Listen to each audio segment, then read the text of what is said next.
Hi, I'm Jackie. And I'm John Austin, and this is our story. Well, I met John at a local savings and loan, 1985 in Houston, Texas. John decided to join the military. Our first duty station was in Germany, and we had our firstborn, our daughter, and then a couple of years later, we had our son. It wasn't your typical American lifestyle, the military lifestyle. Every time you moved, you changed friends, you changed different families that you know, and it was the same for the kids. They would always make new friends. I coached baseball because that's what I liked. I coached him up through high school. And I brought the snacks, so it was a traditional family unit, participating in the children's lives and doing things together. We moved to Maryland. My daughter went through high school and she was preparing to graduate. We were excited for her and preparing for college. Quentin was a freshman in high school. Slowly, he started not doing so well in his studies. For me, I thought it was something normal. I figured that with support, that he would overcome that. He was a freshman who was going from JV to varsity, and he was the only freshman that was doing that. So he was becoming popular. He had his first girlfriend, and we ended up moving to Germany. Quentin was not happy about it. So at 14, he basically hated me because I had taken him away from everything that he loved. It got to the point where Quentin didn't want to talk to John anymore. So if John wanted to tell Quentin something, he knew that he wasn't going to hear what he had to say. And I don't want you to think that there wasn't any interaction still, because I was still coaching baseball. So I was with him every single day. His school was on the base I was working at, so he rode with me to school every day. Then I was with him after school every day, and all this time he wouldn't talk to me. And it was more than just your normal depression. I think there was actually something else that was in his weak moment and got a hold of him. Quentin in high school also had trouble with his studies, and it got to the point where he had to do online and we helped him. And then being where we were in Germany, if he didn't graduate from high school, he had no place to go. Some of the things that gave us a little bit of hope was the glimmer that he would still go to church with us. He would still have dinner with us.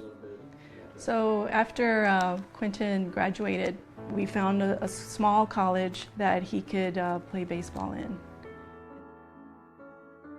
At that college, his roommate, all he did was drink and smoke, and he didn't go to classes. And that obviously heavily influenced our son, and that's what he ended up doing as well, was just smoking and drinking a lot. He did all right his first semester, but then he didn't want to go to school there anymore. So he ended up moving to Florida, and he started going to school there. He just decided he was going to do the beach life, and we were going to pay for it. So after about a year of that, he ended up moving with his sister and her fiance in Texas, but he was still doing the same thing. He was still smoking marijuana. But then we got the word from our daughter and our now son-in-law that they were going to get married. And we're like, yay, that's great. But for Quentin, he couldn't stay with Marilena and her new husband. We told him that he had some choices to make. He either could live in his car on the street, he could get a real full-time job and a roommate somewhere else. For some reason, God inserted some words into my mouth that came out, and I said, or you can come back and live with us. And he said he wanted to come back. We were stunned. We were stunned. We were like, what? It was not something we were expecting, Right. And we still lived in Germany. But at this point, we realized that we had given and given and given more than we should have. And we had to give him up to God because we just couldn't do anything with him, which was very, very hard. This is my child, but we're all your children, really, and it's time for you to do whatever you're supposed to do in his life. So he came back to live with us, but it was with rules. And those were that he had to find a job within 3 months and that he was going to pay rent. When his job allowed, he would go to church with us on Sundays, and that he would be a participant in our everyday life, and he agreed to those. The job that he ended up getting was as a janitor, basically at a hotel on base. There was a retiree who was still working at base, and he is a retired pastor. He ministered to Quentin. Every day he was at work, he was there. He was telling him about God and about how God put this kind man in a place that he could be with him ministering to him. After he'd been with us for about a little more than a year, he decided that he wanted to become an EMT. While we were hesitant, we had seen the change.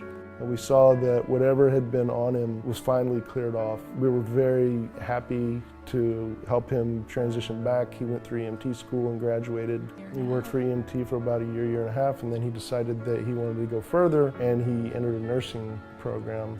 And that was 2 years ago, and he graduates this year. Yeah. He graduates this month, actually. It was constant prayer. I was part of a women's Bible study. One of the ladies there, she said that she always prayed with expectation. And it was there that I learned to pray for Quentin in expectation. And it took a long time, from 14 to 27. When you don't bend to God's will, then you take away the blessing or maybe the hard lesson that that person needs. To see our son, who was so hateful and so depressed and worked very hard instead of us pushing and pushing, it really strengthens my faith. Yeah. When you can see something like that. That's all anybody really wants, is their children to know God, love God, to fulfill whatever their dreams are, and live a happy life.